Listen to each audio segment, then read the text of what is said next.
Quais os elementos necessários para a elaboração de um novo arcabouço fiscal? Para descobrir a resposta, o Economia Dia a Dia de hoje veio até o Economia e Debate, um evento e parceria do Confecom, Corecom e Cisecom, que convidou economistas para debater esse e outros temas importantes para a nossa economia. Os presidentes das entidades deram um panorama do que foi o evento e falaram sobre as ideias debatidas no encontro. Quer saber o que eles disseram? Vem comigo! O que você achou do evento de hoje, a importância do Confecom ter organizado esse debate de ideias e da participação dos dois debatedores que aparentemente convergiram, têm pensamentos muito parecidos sobre o tema do arcabouço fiscal? Bom, em primeiro lugar, eu quero dizer que é muito bom voltar para o programa Economia Dia a Dia, né? Sendo entrevistado por você. E esse congraçamento ele se reveste de uma grande importância, vejo. Tanto os conselheiros do Corecom São Paulo, regionais, como do Confecom, e mais os diretores e vice-presidentes do Sindecom, do Sindicato dos Economistas, né? Todos trabalhando em prol da categoria, né? Da nossa categoria profissional, uma série de informações são trocadas. Não é? De outro lado, o debate de hoje, ele foi extremamente importante, dois economistas, né? Tanto o Igor como o Felipe, né, que tem muita experiência internacional, Felipe secretário de Estado, né, aqui de São Paulo. Mas vejam, na verdade se coloca o grande dilema que vive a economia hoje. Eu sempre falo que não é, o que nós vivemos, a economia brasileira, não apenas uma tempestade, mas uma tempestade perfeita, né? E isso ficou evidente na exposição dos dois. Em primeiro lugar, essa questão, a questão do teto fiscal, que de fato já não existe, né? Já foi superada essa questão do teto fiscal, mas de outro lado não há investimento. Né?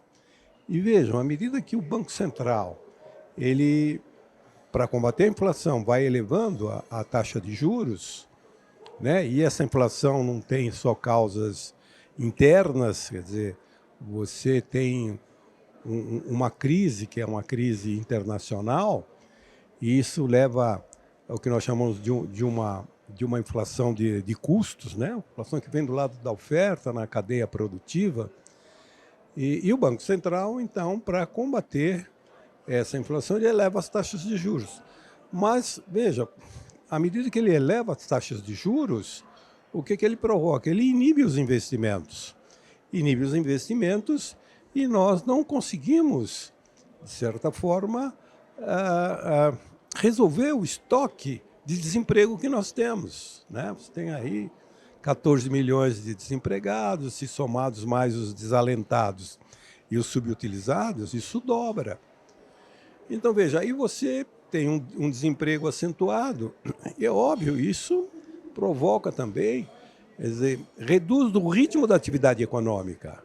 Né? As pessoas desempregadas não estão atuando, quase uma capacidade ociosa que nós temos em termos de recursos humanos.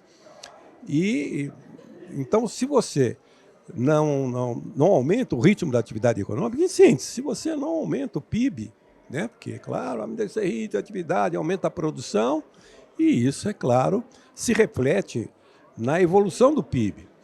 Mas o nosso PIB já vem, já há quase uma década, né? A crescimentos muito baixos. Você tem, numa média aí, 0,5%, e vejam, só o crescimento populacional é de 0,7%. Então, por isso que eu digo, você está numa tempestade perfeita, né? E isso ficou evidente. É óbvio que foram apontados alguns caminhos, né? A questão desse plano de médio prazo, de recuperação fiscal. Mas, na verdade, o que nós observamos na economia brasileira, já de algum tempo, é que né, nós estamos sempre com uma questão política, né, sempre um problema político e que persiste. Né, é mais os governantes têm mais, os candidatos, os postulantes têm mais um projeto de poder do que um projeto de país. Então nós precisamos urgentemente de um projeto de país, e é um projeto, eu diria, de médio e longo prazo. Quais reformas, na sua opinião, são prioridade para o próximo ano, passado esse período de eleição? É a reforma tributária? É a principal? Não, olha, sinceramente, mesmo como economista, eu tenho a impressão que não basta só uma reforma tributária, né, e que você, né, usar os instrumentos de política monetária, ou mesmo de política fiscal. Isso é muito pontual, isso resolve questões pontuais, mas a economia, quando você resolve um problema, você agrava de um outro lado. Como eu disse, você eleva a taxa de juros para combater a inflação, mas o que provoca? Uma inibição dos investimentos e, consequentemente, você não tem um estímulo ao ritmo da retomada, né, da atividade econômica. Então, agora, mesmo como economista, os países que recentemente experimentaram um desenvolvimento, eu digo Finlândia, principalmente, Panamá e outros, investiram em educação. Enquanto nós não fizermos um esforço muito grande para qualificar a nossa mão de obra, porque qualificando a mão de obra, paralelamente, você resolve o problema, eu diria até da concentração de renda, você vai minimizando o problema da concentração de renda, de certa forma também, né, você reduz a desigualdade social. Porque, é claro, no modo de produção capitalista, quer dizer, que nós vivemos numa economia, o empresário, ele não paga salários na base da emoção. Ele passa pelo retorno que ele tem do investimento que ele faz em recurso humano. Então, você vê, nós não temos... nós carecemos de mão de obra qualificada. Temos um problema sério com mão de obra qualificada. Então, os salários são baixos. Os salários são baixos. E como os salários são baixos, então você não tem um crescimento, aí vamos dizer, do consumo das famílias, que seria estimular também o consumo das famílias, que é importante. E aí, paralelo, você não tem investimento, né? Você não tem estímulo, porque os empresários, para realizar o investimento, eles olham de um lado a taxa de juros, e essa taxa está elevada. Mas também olham o retorno do seu investimento. Então, eles não estão vendo um retorno do investimento, entende? Então, consequentemente, a economia brasileira fica patinando. Olha, é inacreditável que nós já vemos há décadas, né, com esse crescimento pífio do PIB, né, com desemprego, crescendo a desigualdade social. Né? E qual o papel, da sua opinião, qual o papel das entidades? COFECOM, CORECOM, SINDECOM, na proposição de ideias para a resolução de todas essas questões que você levantou aqui para a gente? Bom, muito importante os debates, né? Como nós tivemos hoje, os debates. O COFECOM vem, né, à medida que se reúne, trazendo especialistas, claro, principalmente economistas, para expor as suas ideias. O CORECOM, da mesma forma, tem realizado, né, uma série de lives, entende? Nas suas várias comissões, porque, é claro, você tem problemas sociais, você tem a questão racial, você tem a questão de gênero, né? O sindicato dos economistas, da mesma forma, através das suas comissões, tem também procurado levar esse debate, e agora com esse retorno do programa Economia Dia a Dia, nós sempre vamos ter entrevistas semanais, e onde os especialistas, como eu digo, principalmente os economistas, possam expressar suas ideias. Quais são os caminhos? Mesmo com o economista, e eu não estou falando aqui nenhuma novidade, o caminho é através da educação. Nós temos que fazer um sacrifício, entende? Maior ainda, para o quê? Para qualificar todos esses jovens, né? Todos os jovens, vamos qualificar. Ensino médio, digo, investir em ensino fundamental e médio, né? Apoiar as próprias instituições superiores de ensino, É um sacrifício? É, porque o resultado disso é de médio e longo prazo. Mas foi o que os países, né, os próprios tigres asiáticos, foi o caminho que eles seguiram. Qualifica a mão de obra, melhora os salários, entende? É aquilo que você falou, a gente precisa de um plano de país e não um plano de governo, né? Mas agora que a economia dia a dia está de volta, a gente vai conversar muito sobre isso, espero receber, com certeza a gente vai debater isso em outros programas e queria que você deixasse um recado final aí para todos os economistas que estão acompanhando a gente. Não, olha, bom, primeiro acompanhar esse programa Economia Dia a Dia, né, em que nós vamos trazer à baila esses temas, e é óbvio, levar, claro, esclarecer a população, né, quais são os problemas e os caminhos, né, que nós temos a seguir. Não há, assim, na economia, a gente não tem milagre, né? Eu sempre costumo dizer, na economia não tem milagre. Você tem os fatores, né? Você tem recursos humanos, você tem matérias-primas, o próprio capital que é necessário, entende? Há que se combinar isso de forma ótima, que é a questão da governança, entende? Isso está lá naquela sigla, o ESG. Quer dizer, você tem que ter sustentabilidade, você tem que resolver a sua questão social e tem que ter governança, né? Então, eu tenho a impressão que as empresas privadas, principalmente, já estão incorporando essa sigla. Entende? Então, esse é o caminho. Fala um pouquinho sobre o encontro de hoje, das ideias que foram debatidas, dessa proposta de criação de um novo arcabouço fiscal. Quais as suas impressões sobre esse encontro?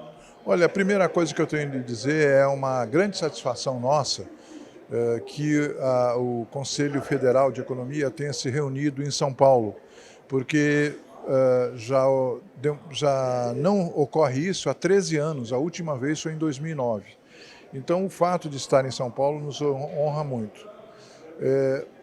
Com relação à palestra do arcabouço fiscal, é algo que nós temos discutido muito na economia, porque, em certo sentido, há uma tendência a se entender que o Estado não é importante para a economia. Só que nessa crise que nós vivemos desde 2015 e também especialmente na pandemia, foi notada a importância do Estado. E o Estado tem que funcionar com base, evidentemente, na sua arrecadação, nas suas despesas, no seu planejamento e no incentivo à economia, fazendo a infraestrutura ou então buscando quem possa construir a infraestrutura para a economia funcionar. Então, tanto o secretário da Fazenda de São Paulo quanto o economista-chefe da Fiesp foram na mesma linha, que é a de que deve haver uma colaboração entre o Estado e as empresas, a iniciativa privada, para que a economia funcione. E a economia funcionando, nós vamos ter mais renda, mais emprego, maior riqueza e um desenvolvimento sustentável, que é isso que a gente tem que trabalhar pelo Brasil. Como a Confecom, o Corecon e o Sindecom podem ajudar nesse debate? Nós temos, tanto no Confecom, quanto no Corecon, quanto no Sindecom, nós temos um debate frequente, porque as nossas três entidades foram fundadas e, por lei também, têm a obrigação de contribuir com a economia nacional, com desenvolvimento e, diz a lei, o aumento da riqueza e da renda. E isso é desde 1930, quando foram criados os primeiros cursos, e em 1935, quando o Sindicato dos Economistas foi fundado, depois a lei de 1951, que fundou a nossa profissão, a instalação do Conselho Regional de Economia em 1953. Desde aquela época, as entidades trabalham em favor da economia e trabalham em favor do aumento da riqueza. Tanto assim que as grandes lutas do povo brasileiro para conquistar a sua independência, inclusive econômica e de desenvolvimento, foram motivo de engajamento dessas entidades. Por exemplo, quando houve a criação da indústria siderúrgica nacional, que foi muito importante para a instalação das indústrias no Brasil. quando se trabalhou na campanha O Petróleo é Nosso, quando se trabalhou para a redução da inflação e do chamado movimento de caristia, contra a caristia, ou seja, contra o aumento de preços. Então, todas essas lutas, as entidades estiveram ao lado da população pelas melhores condições de vida. E elas vão continuar assim. E é assim que o COFECON, o Sindecom e o Corecon São Paulo vão trabalhar em conjunto. Agora eu queria, para a gente encerrar, que o senhor olhasse lá para a câmera e desse um recado para todos os economistas que estão acompanhando aqui essa edição do Economia Dia a Dia e que a gente vai conversar com certeza em vários outros momentos. Um ponto muito importante que eu quero dizer a todos os economistas de São Paulo, o que estejam nos ouvindo, ou mesmo estudantes, professores, bacharéis, é que um dos motivos mais importantes para a nossa alegria hoje é também o retorno do programa Economia Dia a Dia. O programa Economia Dia a Dia foi pensado, foi criado por um saudoso economista, Dr. Jamil Zantucci, que foi presidente de todas as entidades dos economistas e foi implantado em julho de 1999. Sobreviveu no Sindicato dos Economistas até janeiro de 2019, portanto quase 20 anos. Por falta de patrocínio, falta de verbas, o sindicato teve que encerrar as atividades desse programa. E 3 anos, na verdade, depois, nós estamos retomando esse programa, que é um programa voltado para a aplicação prática da economia. Nós não nos preocupamos com teoria, mas sim com a aplicação prática da economia na vida das pessoas. Então isso faz com que os economistas sejam cada vez mais próximos da população e das suas necessidades. Por isso é que eu digo que também é um ponto de muita felicidade nossa a volta do programa Economia Dia a Dia. E a partir daí, pensarmos que esse trabalho conjunto das entidades dos economistas vai servir para nós próprios e vai servir para toda a população brasileira tão necessitada de melhoria de condições de vida. Presidente, começa falando um pouquinho sobre o evento de hoje, sobre o trabalho do COFECON e organizando esse debate. Isso, a plenária foi muito marcante, porque depois de quase 2 anos e meio, foi a primeira plenária integralmente presencial. E, sintomaticamente, ela é realizada em São Paulo, normalmente é em Brasília, né? Mas nós fizemos questão de fazê-la em São Paulo, sempre para consolidar também nossa parceria com o Corecon São Paulo e o Sindicom São Paulo, né? Que são parceiros de longa data. E uma das nossas atribuições no âmbito do COFECON, não só na defesa, regulamentação, supervisão da profissão, mas também na contribuição para o debate público sobre as grandes questões econômicas. Então nós temos o projeto Economia em Debate, que em toda a plenária e mesmo fora dela, traz palestrantes das mais diversas especialidades, das mais diferentes linhas de pensamento para discutir os grandes temas nacionais. E hoje discutimos o arcabouço fiscal, ou qual aquele arcabouço fiscal que seria relevante para o país. Eu tive a oportunidade de apresentar um pouco dos nossos trabalhos no âmbito da Comissão de Política Econômica, principalmente aqueles que restringem o investimento público, né? Por exemplo, a Emenda Constitucional 95, que se tornou uma limitação para o investimento público. Então, eu destaco esse evento como um dos principais do ano, né? E com a colaboração aqui dos colegas de São Paulo. O senhor reforçou o convite de economistas com visões diferentes. Hoje a gente tivemos aqui o economista-chefe da Fiesp e o secretário da Fazenda do Estado de São Paulo.